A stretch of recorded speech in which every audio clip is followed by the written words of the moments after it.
Michael and Maribel Mendoza.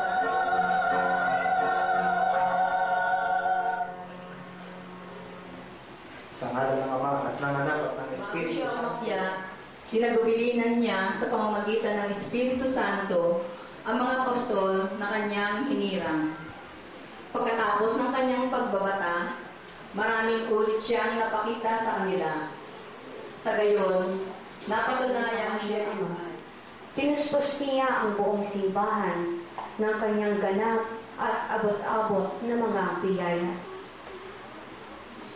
Mga kapatid, hinihiling ko sa Diyos ang ating Panginoong Hesukristo, ang dakilang Ama, na pagkalooban niya kayo ng Espiritu ng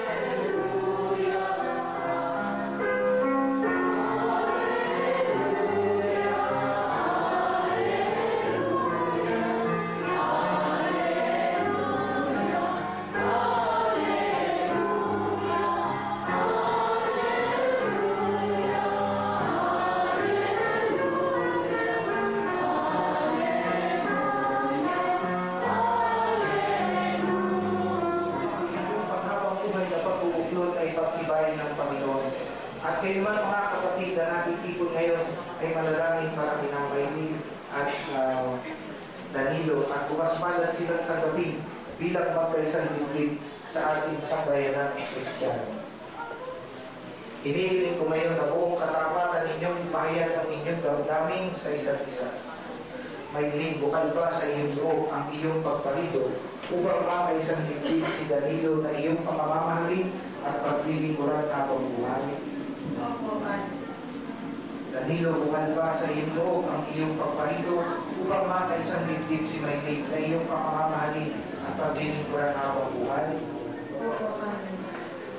Danilo, sumasayang ka ba na maging may bahay si Maylin na kagao pang palad mo ngayon alinsunod sa batas at mga alitutunin ng ating banal na simbahan? Puso ba ang pagkakaloob mo sa kanya ng iyong sarili bilang kanyang asawa?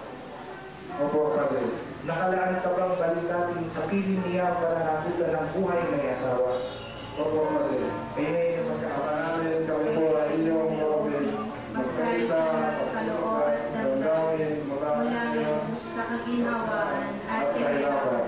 Sa karamdaman ang kausugan. Sa lahat ng patunay ng simbahan, pinagtitibay kong dinapaspasan ang pagtataling puso na inyong pinagtiban sa ngalan ng Ama at ng Anak at ng Espiritu Santo.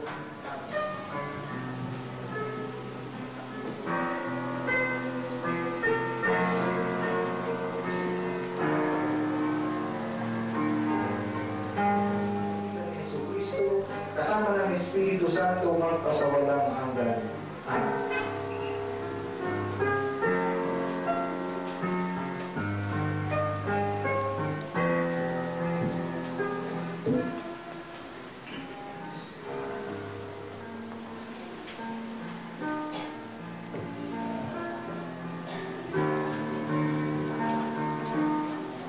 Bilang paglanggap natin at pagkilala ng Maylin at Danilo na may mag-asawa na sila pasalubungan natin ng palakpakan.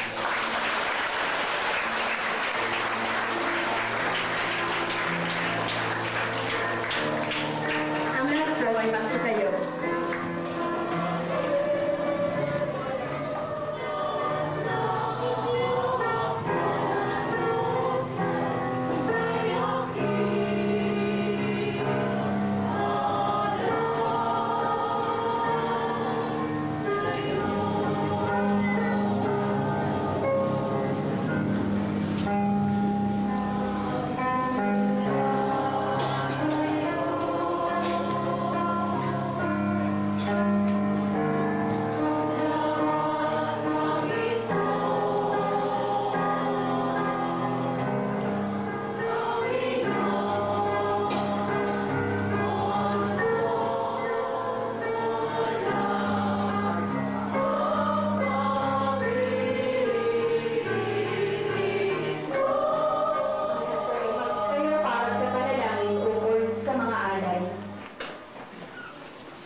Diyos ang inyong puso at diwa. Itinaas na namin sa Panginoon. Pasalamatan natin ang Panginoong ating Diyos. Marapat na siya ay pasalamatan.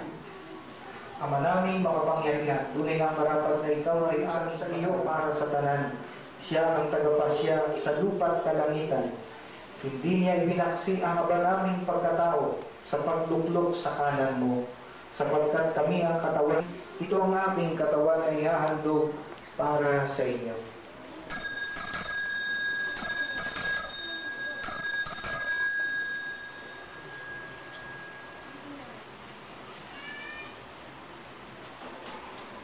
Ngayon naman nung matapos ang hapunan, hinawakan niya ang kalis, muli kanyang pinasalamatan.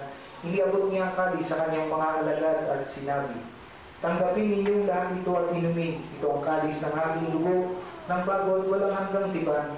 Ang aking dugo na ibubuhos para sa inyo at para sa lahat, sa ikapagpapatawad ng mga kasalanan. Gawin ninyo ito sa pag-alala sa ito sa inyo. Tunghayan mo ang aming pananampalataya at huwag ang aming mga pagkakasala. Pagkalooban mo kami ng kapayapaan at pagkakaisa ayon sa iyong kalooban, kasama ng Espiritu Santo magpasawalang hanggan. Amen. Ang kapayapaan ng Panginoon ay laging sumainyo. At sumainyo rin. Magbigayan tayo ng kapayapaan sa isa't isa.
Tayo ng makapangyarihan at mapagmahal nating Diyos, Ama, Anak at Espiritu Santo. Amen. Tapos na ang pagdiriwang, humayo tayong taglay ang pag-ibig ng Diyos sa ating tahanan at sambayanan. Salamat sa Diyos. Salubungan natin ang parang tama ng kapatid. Congratulations and best wishes. The groom may now kiss the bride.